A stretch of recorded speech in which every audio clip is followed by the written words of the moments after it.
شايفين السمنة الحلوة المرملة الجميلة دي؟ تعالوا اقول لكم النهارده انا عملتها ازاي. انا عملتها من الزبدة البلدي، سيحت الزبدة طلعت لي السمنة التحفة الحلوة دي. تعالوا اوريها لكم وهقول لكم على كام تركاية كده هتطلع لك السمنة حلوة قوي قوي وجميلة. دي زبدة بلدي، طبعا ما تجيبيهاش من اي حد، لازم تجيبيها من حد مكان موثوق منه، عشان في ناس بتغش فيها وهي حرام غالية. ما ينفعش تجيبيها بسعر عالي وتكون مغشوشة. عشان تعرفي ان هي كويسة وحلوة معاكي، هتلاقيها لما تيجي تمسكيها كده. شايفين اللمعة اللي في ايديا؟ دي من السمنة، من الزبدة. لما بتمسكيها بتعمل لمعة كده في ايديكي وبتسيح كده شوية وبتبقى حلوة. لكن لو مسكتيها وفركتيها ما بين ايديكي ولقيتيها مزليطة كده ناشفة ومجنزرة في ايديكي، دي مش كويسة. خدي بالك من التركات دي. انا جايبه الكميه دي وهسيحها معاكم، وهقولكوا على كام خطوه كده هتخليها لكم تطلع حلوه قوي قوي وجميله، وما تتشتش منك ولا تتحرق، وتطلع لك كمان مرته حلوه قوي. لو حابه تاكلي المرته او حابه ان انتي تعملي بيها المش، هيبقى معاكي حلو قوي. بصوا جميله، لونها حلو وكويسه، ولما بمسكها زي ما قلتلكوا بتبقى بتسيح كده في ايديا وبتدي لمعة حلوة في الايد. دي كده تمام. اول خطوة بقى عشان تبتدي تسيحي الزبدة بتاعتك، لازم تعمليها ان انت تجيبي الحلة اللي هتسيحي فيها تكون اكبر من المقدار اللي معاكي، علشان خاطر لما هتسيح وهتبتدي ان هي تغلي هتبقى عاملة زي اللبن في الاول وتفور.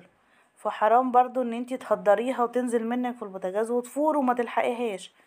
فاهم حاجة؟ اول حاجة هتعمليها اختاري الحلة، حلة حلوة كده كبيرة تاخد الكمية وزيادة كمان. تمام. انا معلية دلوقتي النار على بال ما تسيح معايا.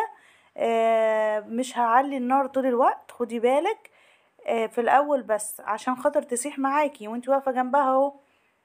ما ينفعش ان انا بعد كده احطها على النار واسيبها وامشي اعمل حاجة تاني والنار عالية، لان هي زي ما قلتلك بتفور زي اللبن، ولازم من وقت للتاني تقلبيها. تمام. بصوا بتسيح معايا اهي وبتنزل كلها. بعد ما هتسيح معاكي وتقلبيها كده وتلاقي كله ساح، مفيش بقى القطع اللي على بعض دي، هبتدي ان انا اهدي النار عليها. هي بتاخد معايا وقت طويل شوية في التسوية بتاعتها على نار هادية، بس بتاخدي سمنة في الاخر لونها حلو طعمها حلو، مش شايطة منك وما فيهاش اي حاجة ولا حاجة اتخدرت منك وفارت واتكبت منك. تمام. انا هوريكم المراحل بتاعتها كده على السريع، عشان تبقي عارفة شكلها بيتغير ازاي. طبعا اللي على الوش ده مش ريم، ما تفكريش ان انتي لو اول مرة يعني تسيحي الزبدة ان ده ريم هتشيليه ولا حاجة، لا. اللي على الوش ده كله هيبقى المرطب. بصوا هنا عشان اول ما ساحت لو تاخدوا بالكم بتبقى فيها نقط اللبن دي او الحليب اللي هي ما طالعه منه. عشان خاطر الخطوة دي خليها في بالك، عشان هتعرفك بعد كده لما تستوي هيبقى شكلها ايه. شفتوها دلوقتي فيها كده نقط مختلطة بالحليب. انا هنا غليت معايا وابتدت ان هي تعلى، رحت موطية عليها النار هديتها خالص. ما تزهقيش وتقولي دي خدت وقت طويل انا اعلي النار عشان اخلص، لا. لو عليتي النار هتشيط وتتلسع منك وهيبقى طعمها مش حلو. اعملي على نار هادية وكل شوية كده اقلب فيها. طول ما هي على نار هادية هتبقي انتي مطمنة ومرتاحة ان هي مش هيحصل لها حاجة. شايفين شكلها بيتغير ازاي؟ واللي هو اللي على الوش ده بيبقى المرتة.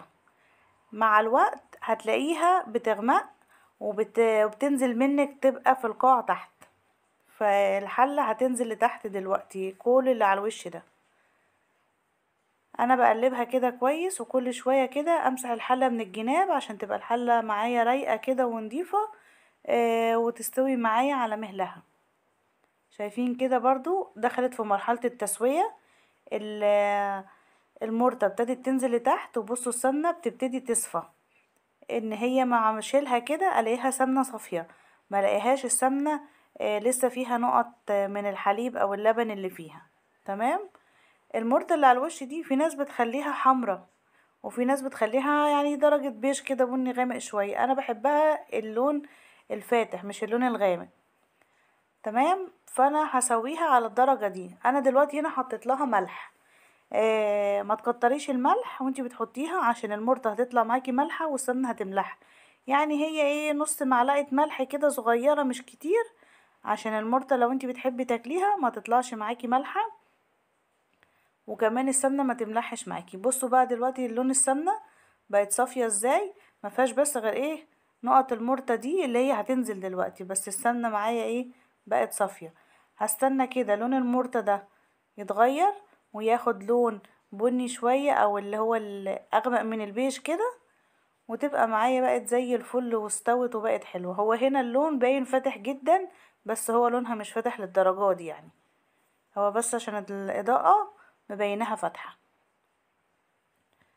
كده. عرفتي المرحلة بتاعتها في الاول على نار عالية. اول ما تبتدي ان هي تغلي معاكي وتسيح تروحي مهدية النار، وكل شوية كده تقلبيها. لو بتعملي غدا حضري الغدا وانتي واقفة جنبها كده على نار هادية ما تقلقيش، وكل شوية قلبيها. بتغسلي مواعين ولا حاجة اغسلي شوية وارجعي لها تاني.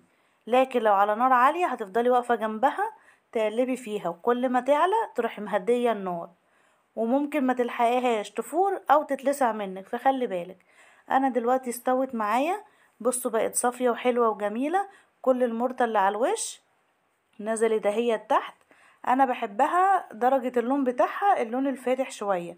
لو انتي حابة تغمقيها تحمر غمقيها، بس خلي بالك ما تغمقيش قوي علشان السمنة بتاعتك لونها كمان هيغير، والطعم خدي بالك هيتغير معاكي.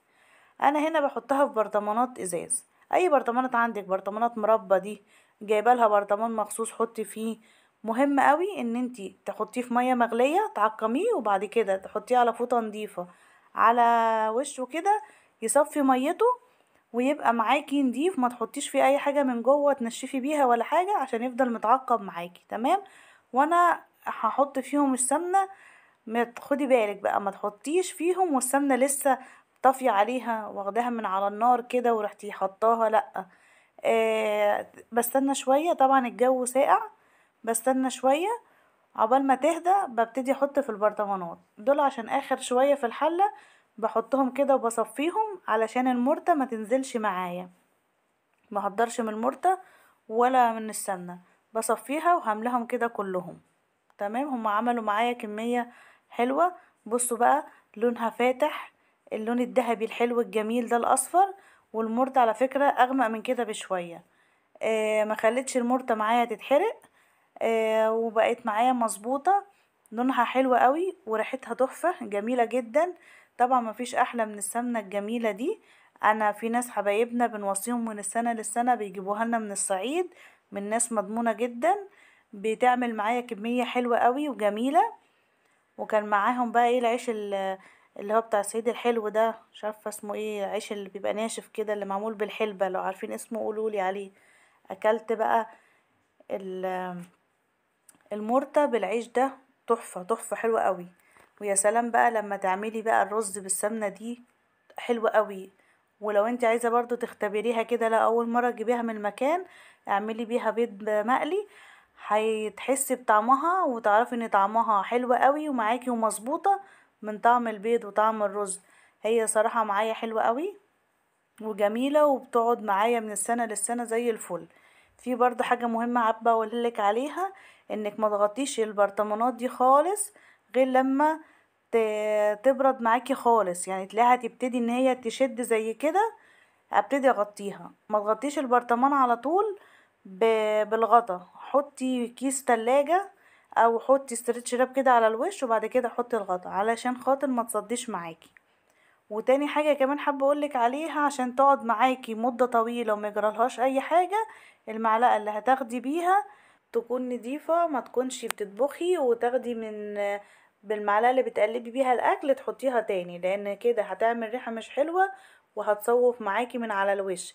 عشان تحتفظي بيها تبقى كويسة خليلها معلقة مخصصة اللي بتحطي بيها تكون نضيفة، وبرطمان برطمان تطلعيه. ان شاء الله تعمليها وتبقى حلوة وجميلة. اشوفكم بخير، سلام.